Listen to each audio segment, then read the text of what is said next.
Hello, my readers, and welcome back to our Story a Day Storybook Advent Calendar. Today is Day 4. And our book for Day 4 is The Nutcracker. One snowy Christmas Eve, Clara's house was full of guests for a fantastic festive party. Suddenly, the front door opened and a mysterious man entered. Clara ran to hug him. It was her godfather, Drosselmeyer, a famous musician and toy maker.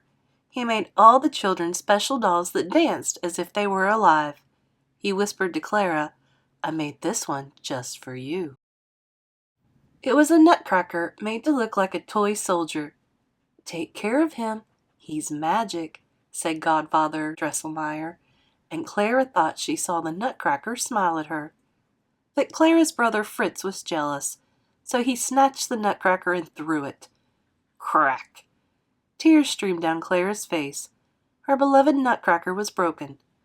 "Don't worry," said Godfather Drosselmeyer. "Put him under the Christmas tree, and he'll be fixed by morning." Then he whispered something to the toy.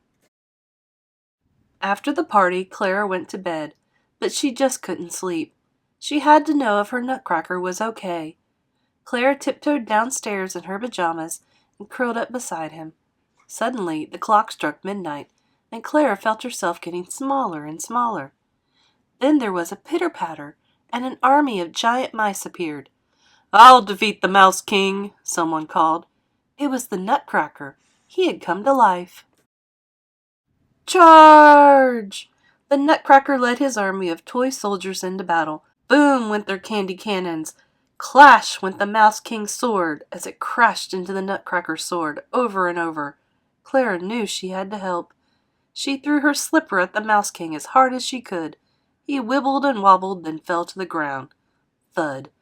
The giant mice scurried away. The Nutcracker's army had won. In a flash of magic, the Nutcracker transformed into a prince, and he and Clara were inside an enchanted forest. "You saved me," said the Nutcracker Prince. "I must show you my kingdom to thank you." As shimmering snow fell around them, the snowflakes came to life. "This way," sang the snowflake ballerinas, and Clara followed as they twirled between twinkling pines.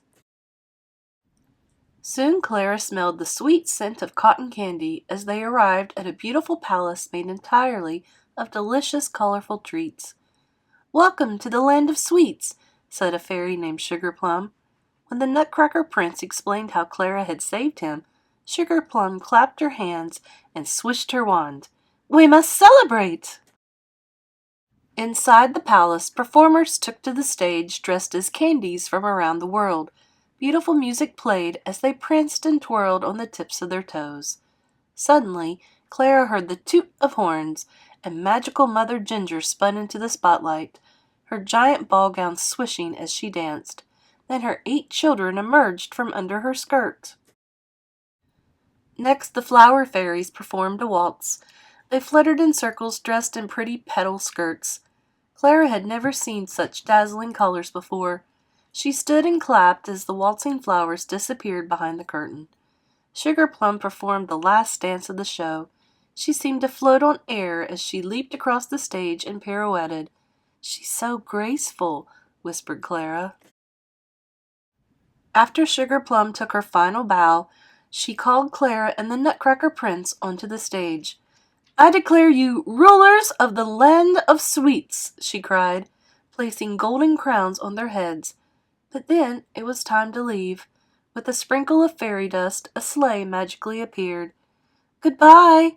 Thank you for a wonderful evening," called Clara. Everyone waved as the reindeer took off into the night sky. Clara gave a big yawn, and her eyes slowly started to close. When Clara woke up, she wasn't in the sleigh. She was home and back to normal size. The light of the early morning sky shone through the window, and Clara realized it was Christmas Day.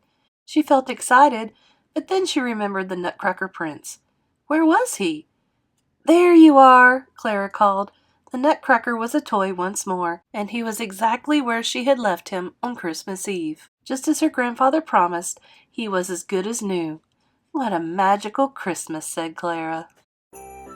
Nutcrackers always make me think of my Grandma Patsy. So Merry Christmas, Grandma. I hope you're having fun in heaven. Love you. And you come back for day 5, so I'll see you in another story.